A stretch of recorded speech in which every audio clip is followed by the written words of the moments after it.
So, all right, I'd like to thank Dr. Darrell Hull for taking some time out to talk with us about doing quantitative research. So, Dr. Hull, can you tell us what is research generally? So research, in my view, research has a variety of different meanings. It's possible that you can conduct, historical research to find out things that have happened in the past that's already in existence in the literature. Most of my own research involves what I would refer to as empirical research. So when I say empirical or empiricism, that means actually observing things happening. So most of my research involves putting in place a design that would allow me to observe the effects of a phenomenon and then documenting that for other scholars so that they could better understand what's going on. Okay.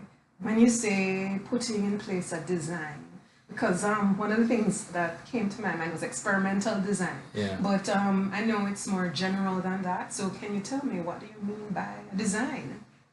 Well, of course, there are different ways to conduct research. There are certainly more exploratory methodologies. The qualitative methodologies would clearly fall into that category in a lot of instances, where you are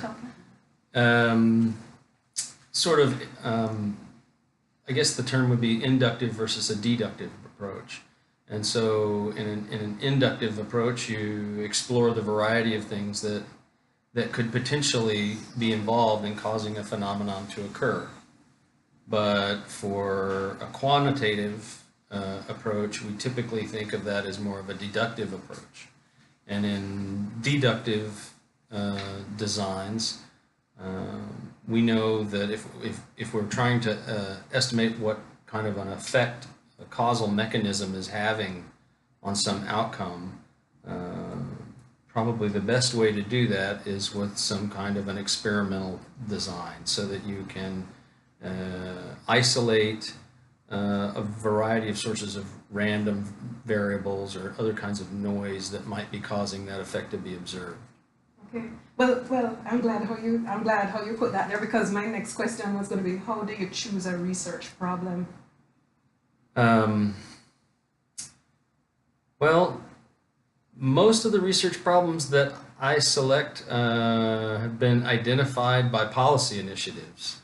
A lot of times I'm asked to come in and conduct a research study for an organization such as maybe the Inter-American Development Bank. So I'm asked to come in and examine a particular program and come up with the important research questions that would help us better know the effectiveness of that program. So my first questions are usually for the people that implement the program: what are you expecting to have happen with this program? That usually leads me to establishing good research questions about or the kinds of phenomena that I expect to see occur. Okay, all right, and give me a plug for quantitative methods. The thing is, we're in the sociology, psychology, and social work department, Right. a mixture of disciplines. So the social workers, for instance, tend to lead to more qualitative Sure. research. You're a psychologist, so I take it you're more quantitative. I am. I'm a quantitative methodologist by training, and that's what I teach at the University of North Texas, is quantitative methodologies.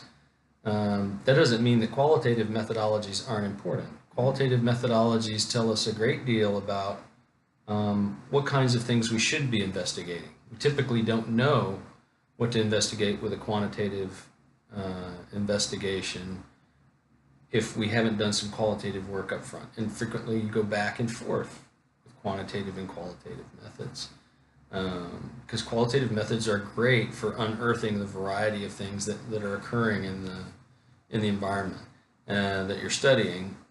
And then with quantitative methods, we're usually interested in trying to generate sample sizes that are large enough for us so that we can generalize to the population.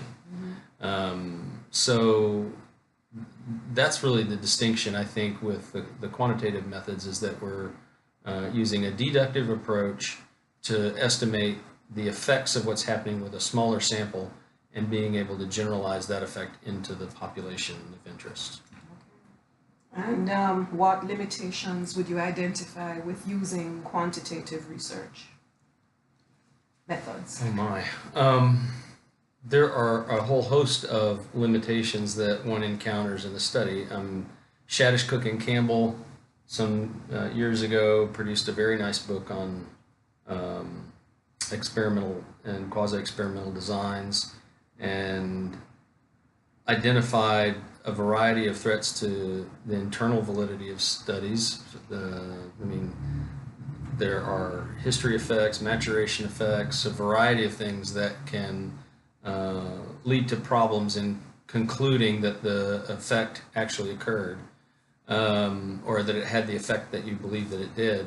Then there are a variety of external validity problems, which are that would be referred to maybe as more generalizability kinds of concerns. Do you have a large enough sample size, or do you have the appropriate mix from the population to be able to infer that the results would generalize to this larger population? And then in addition to that, there are other kinds of threats to validity in studies in terms of being able to use statistical conclusion validity, or the other would be whether or not construct validity is present with the measures that you're using. Are they measuring the constructs that are important for your study for you to be able to make those kinds of conclusions? So we spend an awful lot of our time as quantitative methodologists running around trying to make sure that we've fixed as many of these validity problems as possible, and we're never 100% successful in any study doing that. So. Okay, great. And can you tell me to what extent you would advocate the use of mixed methods in conducting research, so blending both qualitative and quantitative? So as I said, there are benefits to qualitative and quantitative in informing one another. So mixed methods research involves doing both of those within the same study. So you're conducting qualitative investigations. At the same time, you're doing quantitative investigations. And in a sense, you're using both of those approaches to understand at more of a micro level this back and forth kind of, it's a back and forth kind of verification process. So, for example, I recently published a study from Belize where we did both quantitative and qualitative investigations with a school-based program that was being implemented with the Ministry of Education.